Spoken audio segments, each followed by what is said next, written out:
Shalom y bienvenidos a Vía Hafta Yisrael, una frase hebrea que significa amarás a Israel. Esperamos que se queden con nosotros, ya que nuestro maestro, el Dr. Baruch, nos compartirá una enseñanza expositiva de la Biblia. El Dr. Baruch es profesor titular del Instituto Sera Abraham, con sede en Israel.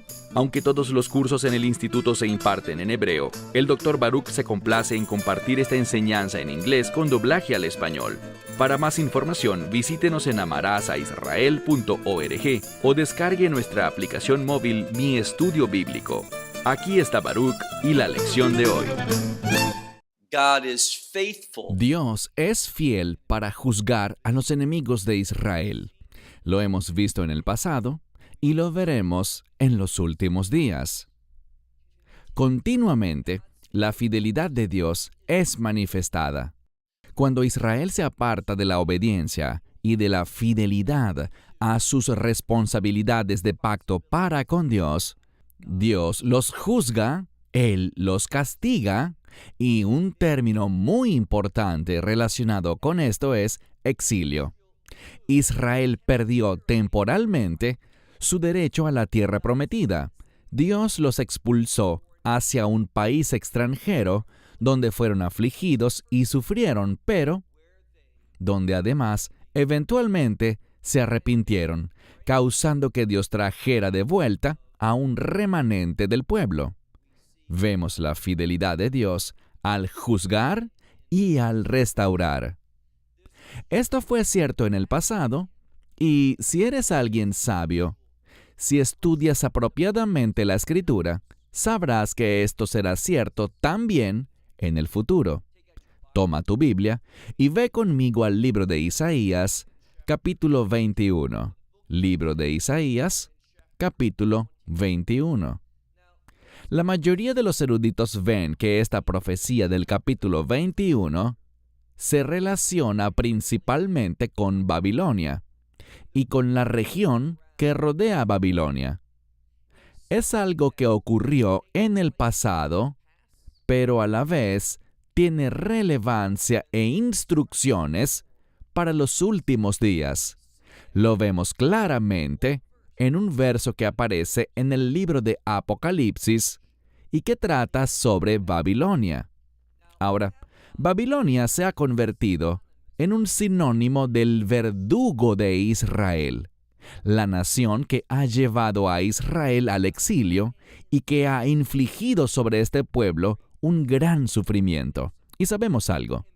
En los últimos días se establecerá un imperio dirigido por el Anticristo, el cual ejercerá gran presión. Causará un intenso sufrimiento y dolor al pueblo judío, y muchos irán nuevamente al exilio.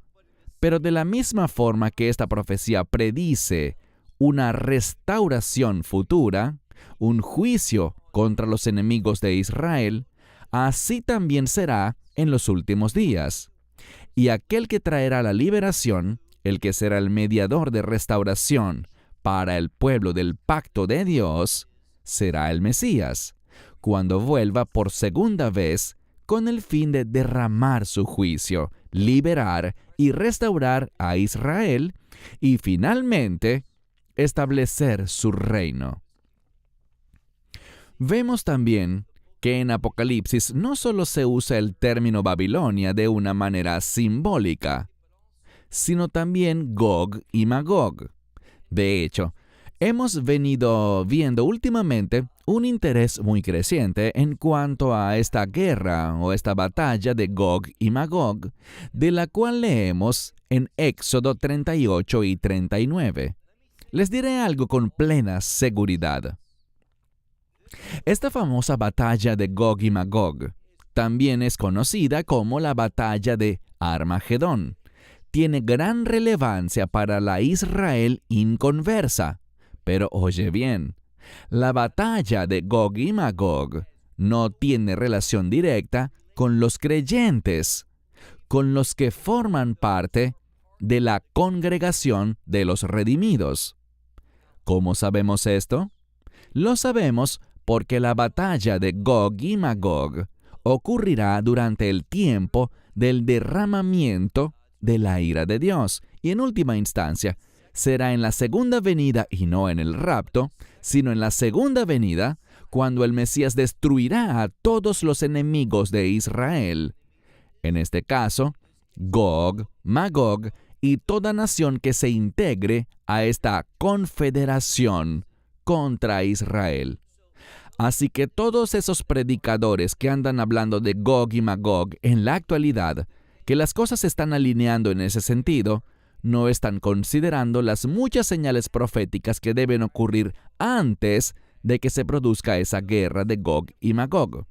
Todos los que andan diciendo que estamos a las puertas de esa batalla, están tomando un pasaje profético de muchísima importancia, cuyo mensaje es poderoso, y lo están usando como un artilugio sensacionalista, torciendo un pasaje que no tiene conexión directa con los creyentes para confundir a la gente con el fin de emocionar a la audiencia, ya que usualmente el verdadero propósito de todo eso es que compren sus libros o les envíen dinero. Tenemos que ser personas que entienden el orden profético de los eventos y saben diferenciar lo que nos impactará directamente como creyentes y lo que no.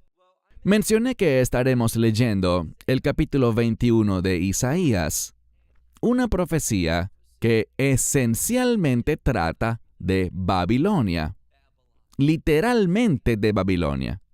Y lo que vemos que hizo Dios con Babilonia literalmente en el pasado, podemos entender que Dios lo hará al enemigo de Israel en los últimos días, al imperio del anticristo, al cual Juan, en el libro de Apocalipsis, llama Babilonia la Grande.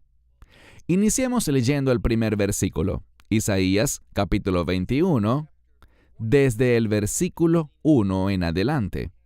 Encontramos esta misma palabra que significa carga, un mensaje de destrucción, uno de castigo y con frecuencia de aniquilación.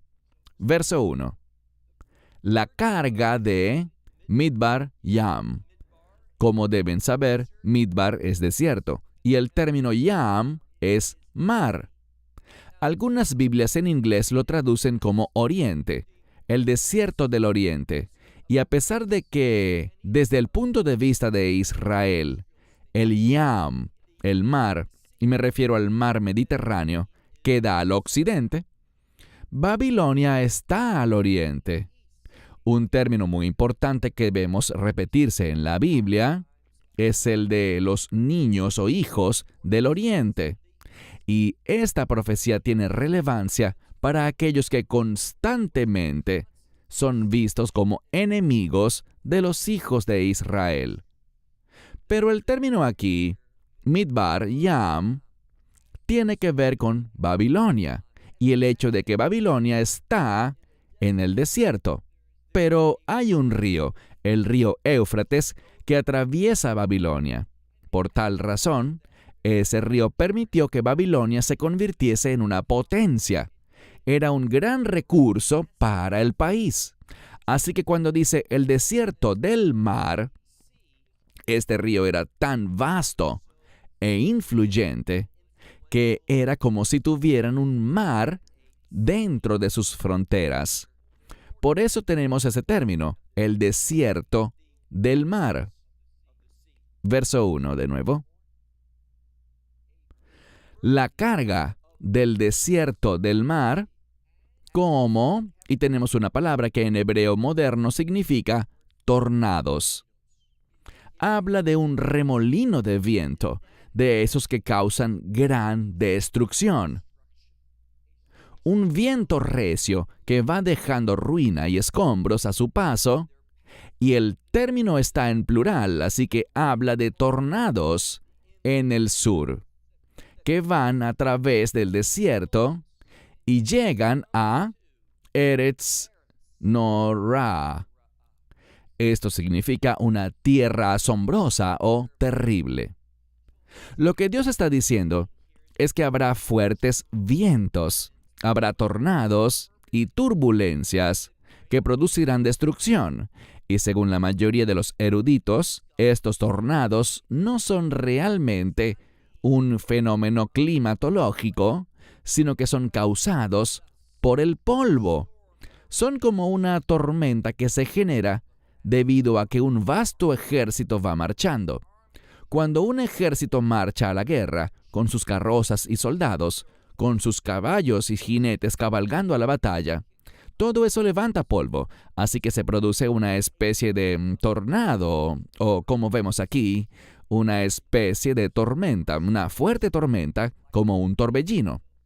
Esta profecía no habla realmente de un fenómeno climatológico, sino de una fuerte invasión militar que viene hacia Babilonia. Verso 2. Esta profecía que tiene que ver con la destrucción de Babilonia es una muy poderosa. Leemos en el verso 2. Una visión, y el término hashei significa dura o difícil. Nos habla de algo poderoso, pero de una manera dura y destructiva. La mejor manera de traducir esto sería una visión difícil o dura me fue mostrada. Isaías está recibiendo este mensaje y está admitiendo que es una visión dura, muy difícil, la que se le ha revelado, y agrega, aquel que es el traidor será aquel quien traicionará. El término aquí, boget, tiene que ver con alguien que no tiene fe, alguien que practica la deslealtad, un individuo traidor que vive traicionando. Y lo que dice aquí es que el traidor se verá a sí mismo. Este sujeto que traiciona se verá a sí mismo experimentando eso. Y el shodet, hashodet, aquel que saquea, bueno, el saqueo lo hallará a él también. ¿Y cómo se desarrollará? ¿Cómo se producirá esto? Sigue leyendo. Sube Elam. Elam es también un imperio, muy cercano geográficamente a Babilonia. Entonces Elam subirá, y también los Madai, que traducido al español son los medos, montarán sitio. Eso es lo que dice, los medos montarán sitio. Estos dos imperios, Medos y Elam, se unificarán con el fin de traer la destrucción sobre Babilonia. Y esto efectivamente ocurrió en el pasado. Lo que Dios está diciendo es que de la misma forma como fue fiel para traer el juicio sobre Babilonia, debido a su duro trato en contra de la nación de Judá, asimismo, también, y esta es la implicación, podemos anticipar que Dios lo hará de nuevo en los últimos días. Insisto, esta profecía desde nuestro punto de vista ocurrió en el pasado, pero del pasado aprendemos verdades bíblicas que tienen implicaciones futuras para el fin de los tiempos. De nuevo, leemos, sube Elam, monten sitio, medos, porque todo gemido o señales, dice, llegarán a su fin o han terminado. De lo que esto habla es de lo siguiente. Dios pondrá fin a estos gemidos que fueron causados por los babilonios contra su pueblo. Y el mecanismo para realizarlo serán Elam y los medos, tras lo que poco después habrá liberación.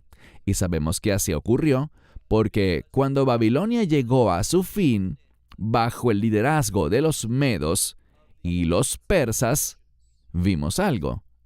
Vimos que con el rey Ciro vino la capacidad, la libertad, una ley se proclamó para que el pueblo saliera del exilio y pudiera regresar a su tierra. Y el regreso a la tierra prometida tiene en última instancia, en los últimos días, tiene implicaciones de reino. Entonces, Esto es lo que este pasaje está presagiando. Verso 3. Algunos dirán que el profeta, cuando mira el juicio tan duro que viene sobre Babilonia, que eso cuando menos está causando que clame por compasión. Al mismo tiempo, otros traducen esto de una manera en la que Isaías, cuando escribe aquí, lo que hace es realmente citar al rey de Babilonia, quien será destronado y llegará a su fin. Así que, como sé que quieras traducirlo, la implicación es la misma. Babilonia caerá, y lo hará de una manera muy dura. Verso 3. Por tanto, mis lomos, y esto tiene que ver con su cintura, por tanto, mis lomos están llenos de angustia, de pena o de dolor. Y dice que los dolores es el mismo término para dolores de parto. Me han paralizado, como los dolores de una mujer que da a luz. He sido torturado por lo que he oído, y tengo miedo por lo que he visto.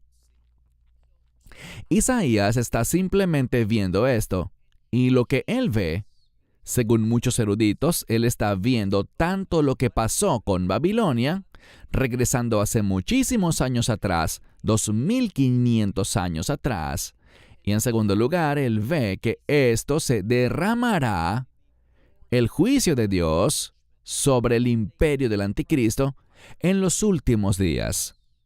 Muy importante que veamos lo que está ocurriendo aquí. Lo que pasó hace unos 2500 años atrás y lo que pasará en los últimos días. Isaías está dándonos un vistazo de todo eso. Verso 4. Ya sea que Isaías ve esto y no lo entiende, o ya sea que es el rey de Babilonia quien habla, y el profeta Isaías lo cita, hay una confusión total. Él dice, Ta'a levaví. Levaví, mi corazón, está confundido. Y luego hay dos palabras, palatzut, y esta palabra tiene que ver con miedo, con temblor, o con algo que de una manera poderosa y extrema genera miedo en uno, así como la siguiente palabra, bi-atat ni. Estas dos palabras, miedo y temblor, implican que su corazón está confundido por lo que ha visto.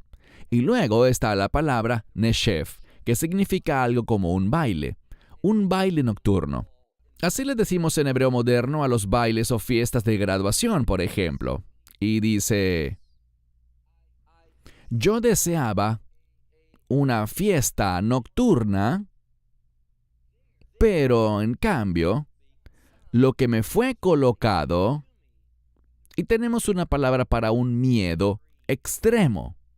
Es el término que en hebreo moderno describe un impacto terrible, algo como entrar en shock.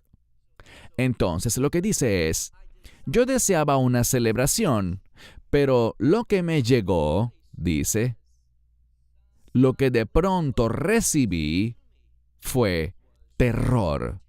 Fue algo que produjo una imagen espantosa en mi mente. Verso 5. Ahora él dirá qué ocurrirá si es el rey de Babilonia quien se encuentra con la muerte. Dice, la mesa estaba preparada, pero ¿qué pasó?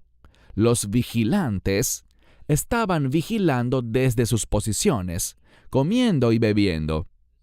Este era el rey, comiendo y bebiendo, y sus oficiales capitanes, sus oficiales líderes se levantaron y ungieron sus escudos. ¿Para qué ungirías un escudo? ¿Para qué le pondrías aceite? Para que las flechas se resbalen, para que no lo impacten con tanta fuerza. El aceite surtiría ese efecto.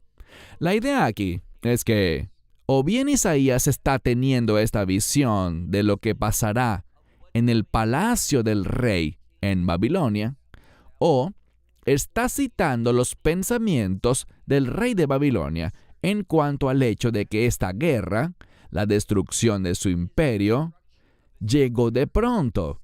Y aquí está la clave. sin ningún aviso ni advertencia. Y así será también para el imperio del anticristo. Él sentirá que ya está establecido, que todo va de acuerdo a su plan, cuando de repente, y muy rápidamente, él verá cómo le sobreviene la derrota. Leemos en este pasaje que el rey de Babilonia estaba esperando celebrar una fiesta, cuando lo que recibió de hecho fue la noticia de sus atalayas sobre esta devastación que se aproximaba, este llamado a la guerra. Pasemos al verso 6. Así, o porque esto, estamos en el verso 6, porque esto me dijo a mí el Señor: ve y párate en la torre de vigilancia, en la atalaya. Y lo que él vea, declarará. Verso 7. Y él ve, ¿qué es lo que ve? Un carro y un par de jinetes, un carro de asnos y un carro de camellos. Y él escucha con atención, con la mayor atención, y hay mucho que oír. La mayoría de los eruditos creen que lo que dice al final de este verso, del verso 7, Rav Kashev, hay mucho que oír, lo que concluyen es que hay muchas implicaciones en este texto, que esto contiene muchas conclusiones que van mucho más allá. Esta profecía, más allá del tiempo del juicio literal de Babilonia. Hace aproximadamente 2500 años. Verso 8. Sabemos históricamente que el imperio babilónico era representado, o su símbolo, era el león. Y leemos en el verso 6, Vaikra Ariei, y proclamó un león. Esto para muchos eruditos es una pista fuerte que confirma que esta profecía era sobre Babilonia.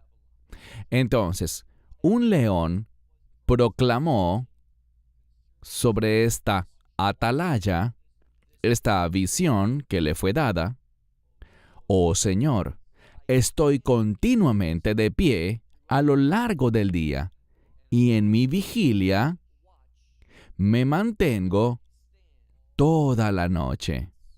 Así que de día y de noche, el profeta dice que está viendo todo esto, está recibiendo revelación en cuanto a este evento, y el hecho de que diga: durante todos los días y todas las noches estoy continuamente atento, demuestra que esto se reviste de máxima importancia y que contiene conclusiones que van más allá de sus días.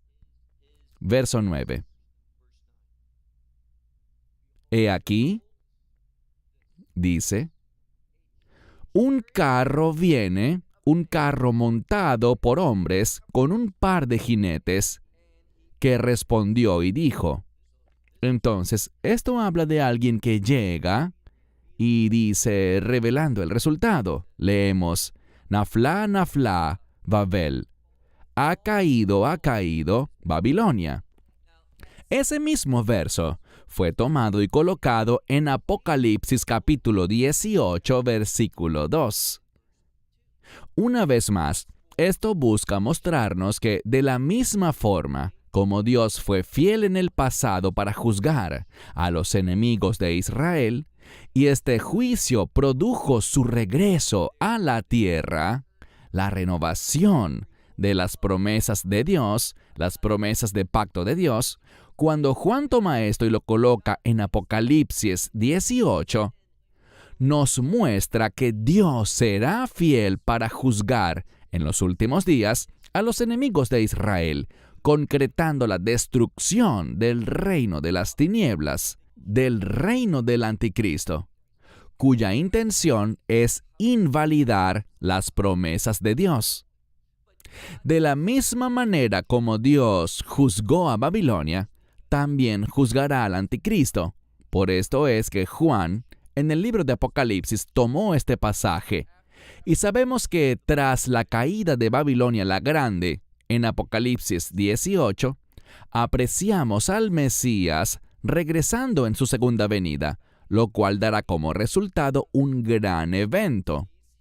Vemos allí un banquete de bodas y la victoria final de Dios sobre el enemigo, para luego ver en el siguiente capítulo el establecimiento del reino.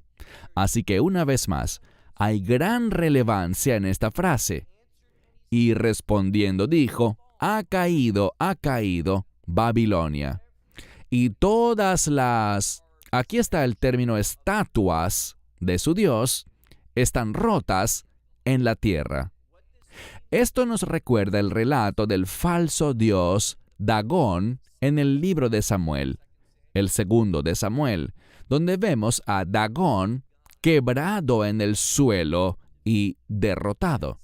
Del mismo modo, los enemigos de Israel, los enemigos de Dios, encontrarán que su actitud idólatra, su adoración basada en falsedades y en sus deseos egoístas, será consumida por la ira de Dios y será echada al suelo para no existir jamás. Verso 10. En el verso 10 tenemos una ilustración para el lector. Tenemos la frase aquí, Medushati. Este es el fruto, esta es la cosecha. Si vas a una era de trilla, descubrirás allí una serie de elementos que tienen como fin realizar el trillado para obtener el grano, el fruto. De esto es de lo que se habla aquí.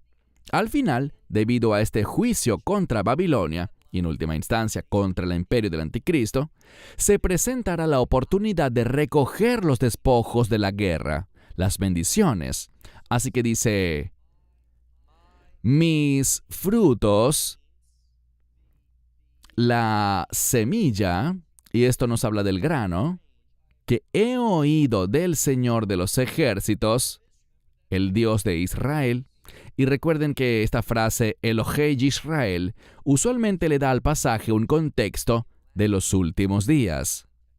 Una vez más, Isaías está diciendo que lo que ocurrió durante la derrota de Babilonia hace 2500 años y la forma como eso produjo el regreso de su pueblo a su tierra y la renovación de las promesas de Dios, y las promesas de Dios se relacionan con bendiciones, entonces aquí las bendiciones están disponibles, el fruto de la tierra. De nuevo leemos, todo esto proviene del Señor de los ejércitos, el Dios de Israel, y lo declararé a ti. Esta declaración es el resultado de la palabra y las promesas de Dios.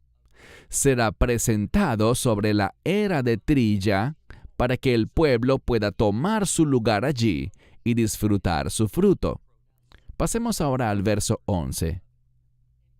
En el verso 11 tenemos una profecía muy importante que en última instancia va en contra de Edom. Y me dirás, pero aquí no dice Edom. Ese nombre que define a los descendientes de Esaú no aparece acá. Y es verdad, pero tenemos dos lugares que se ubican dentro del imperio o del reino de lo que era Edom. Dice, la carga de Duma. Duma le pertenecía a Edom, de la misma manera como el monte de Edom era Seir. Y leemos aquí que se levantan voces de Seir. Seir es el monte de Esaú, como pueden ver, por ejemplo, en Ezequiel 35 y en otros pasajes, donde se habla de la destrucción y la aniquilación eterna del pueblo de Edom. Entonces, la carga de Duma viene a mí, se proclama desde Seir, desde este monte. Aquel que guarda, ¿qué queda de la noche? Guardián, ¿qué queda de la noche? La noche tiene que ver con una visión, en este contexto. Entonces, este guardián está recibiendo una visión y se aferra a ella. Es valiosa. Este término shomer significa valiosa. Si proteges y guardas algo es porque es valioso. Y valiosa es, en este caso, la destrucción de Duma y del monte Seir, porque cuando Edom salga, sabemos por la profecía de Abdías, por ejemplo, que eso representa la batalla final. Edom se unirá con Babilonia, con el fin de derramar castigo sobre Judá. Pero a Edom jamás se le instruyó a hacer eso. ¿Por qué lo hizo entonces? Bien, si se fijan, esto se encuentra en muchos lugares, pero un ejemplo es el Salmo 137, donde leemos que Edom persiguió a aquellos de Judá que estaban escapando. Dios siempre permite que quede un remanente, pero a aquellos que huían, Edom les montó cacería y los mató. Dios nunca le dijo a Edom que hiciera eso ni estuvo de acuerdo con eso. Por lo que aquí vemos que a medida que Babilonia reciba su castigo, en los últimos días, Edom, que se aliará con el imperio del anticristo, también será uno de los pueblos que será juzgado. Versículo 12. Y respondió, ¿quién? Este guardia, este que protege. Él dice, que venga la mañana y que venga la noche. Esto nos comunica algo y es un modismo.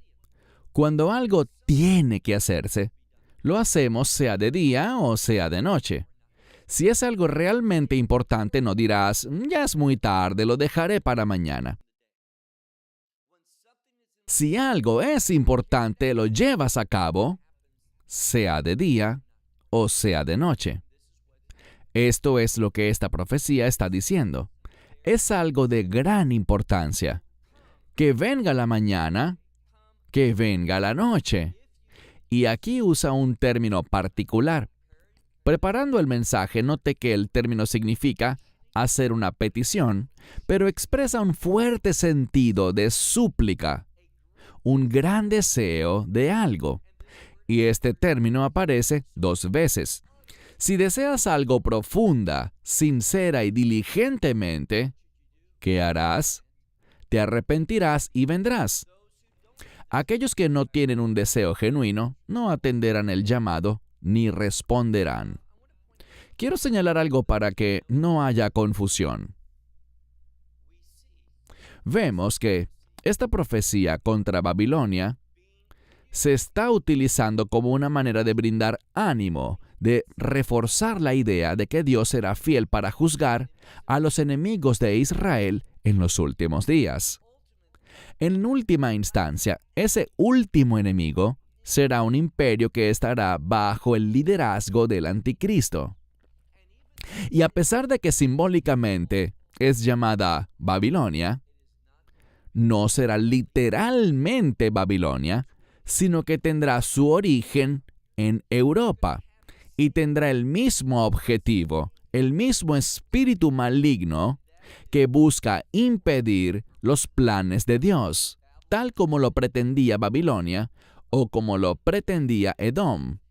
Y por lo tanto, en Apocalipsis se utiliza ese mismo nombre de Babilonia, pero en referencia a la Babilonia literal.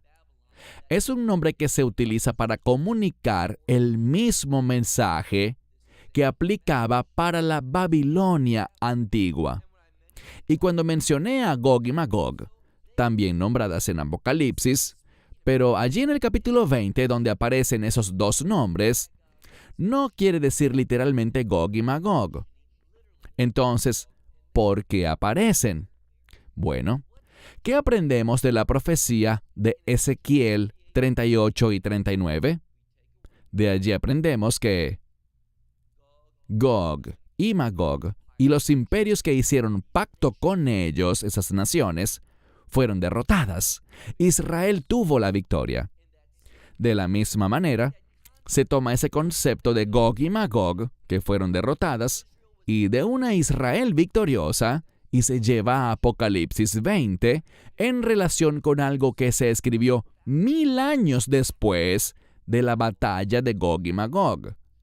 Se usa el mismo término para que sepamos que del mismo modo que 1000 años antes, en la batalla de Armagedón, en la guerra de Gog y Magog, Israel salió victoriosa, Dios derrotó a sus enemigos. Igualmente ocurrirá que cuando Satanás y su vasto ejército asciendan a la ciudad santa para hacer guerra contra los santos, nuevamente Dios tendrá la victoria.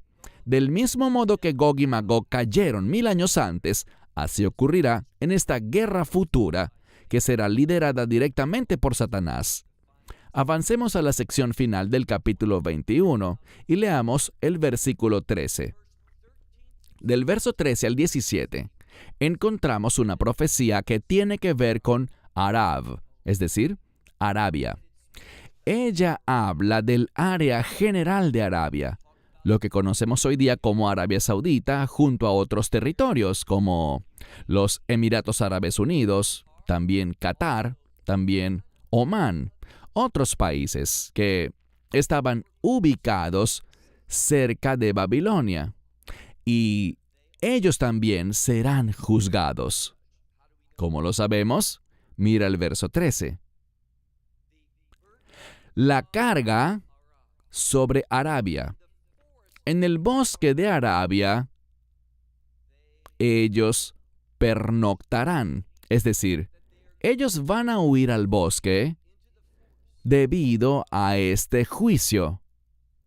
Orjot Dei Danim.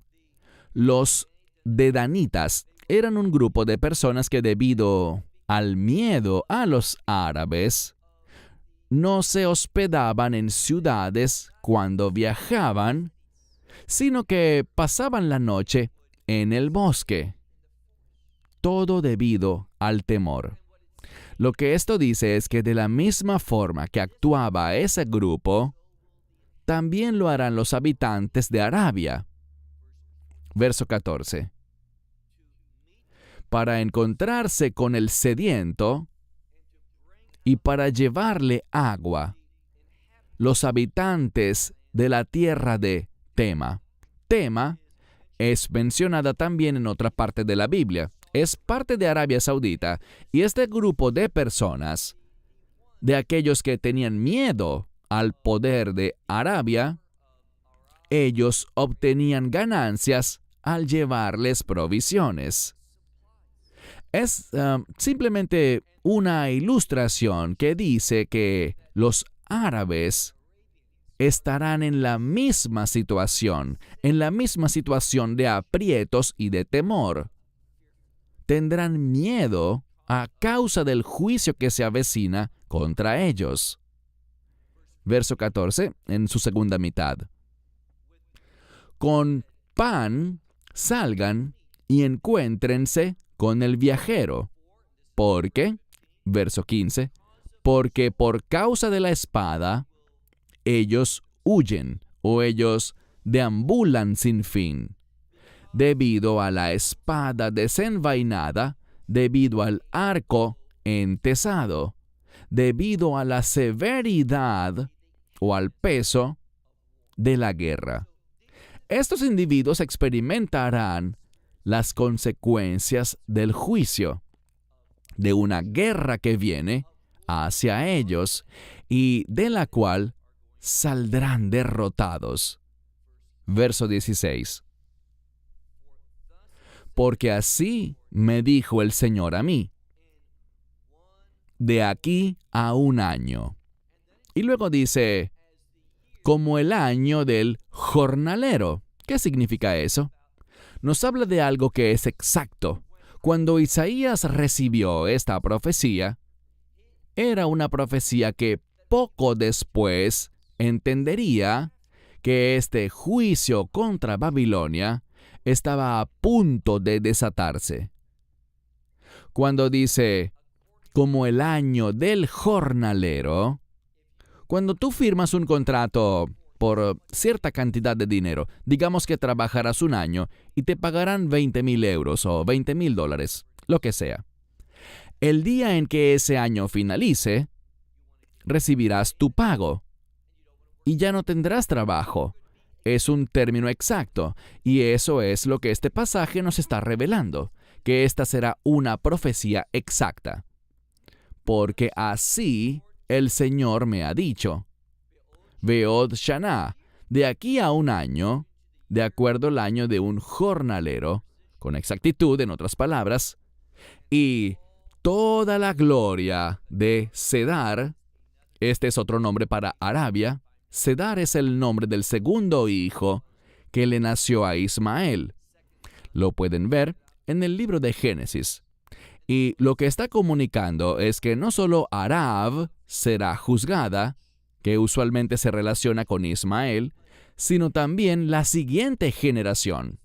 Este concepto de la siguiente generación para Israel implica una buena connotación, pero a sus enemigos, Él les dice que no tienen futuro. Entonces, los hijos de Cedar, noten lo que dice, ellos serán acabados. La gloria de Cedar llegará a su fin. Verso 17, el último del capítulo. Y el resto del número de los arqueros, esto habla de los hombres que tenían arcos y flechas, los poderosos de los hijos de Cedar, serán reducidos. No habrá muchos sobrevivientes, porque el Señor, el Dios de Israel, y recuerden que ese término Elohei Israel tiene implicaciones para los últimos días, y dice que Él lo ha dicho. En resumen, en este capítulo 21, Isaías recibe una profecía que señala la caída de Babilonia, que Dios es fiel para juzgar a los enemigos de su pueblo, para renovar y restablecer sus promesas de pacto. Y la mayor promesa de pacto es el establecimiento de su reino. ¿Y quién establecerá ese reino? El Rey de Reyes y Señor de Señores, el Mesías. Y por esto es que, al ver esto, podemos cobrar ánimo, pues del mismo modo que Dios hizo regresar del exilio de Babilonia a su pueblo, de vuelta a Judá y Jerusalén, reconstruyendo el templo, del mismo modo, podemos estar seguros de que Dios renovará y restaurará sus promesas para con su pueblo de pacto en los últimos días, mediante el Mesías, para el establecimiento de su reino. Cierro con esto hasta la próxima semana. Shalom desde Israel. Shalom from Israel. Esperamos que te hayas edificado con el mensaje de hoy y lo compartas con otros. Te invitamos a seguir nuestros estudios cada semana por este canal y por el portal de YouTube de Amarás a Israel. También puedes descargar nuestra aplicación móvil gratuita, Mi Estudio Bíblico. Finalmente, para obtener más información sobre nosotros, visita nuestra web amarasaisrael.org, donde encontrarás otras conferencias de Baruch en audio, video y texto. Hasta el próximo programa. Que el Señor te bendiga en Yeshua HaMashiach, Jesús el Mesías, mientras caminas con Él. Shalom desde Israel.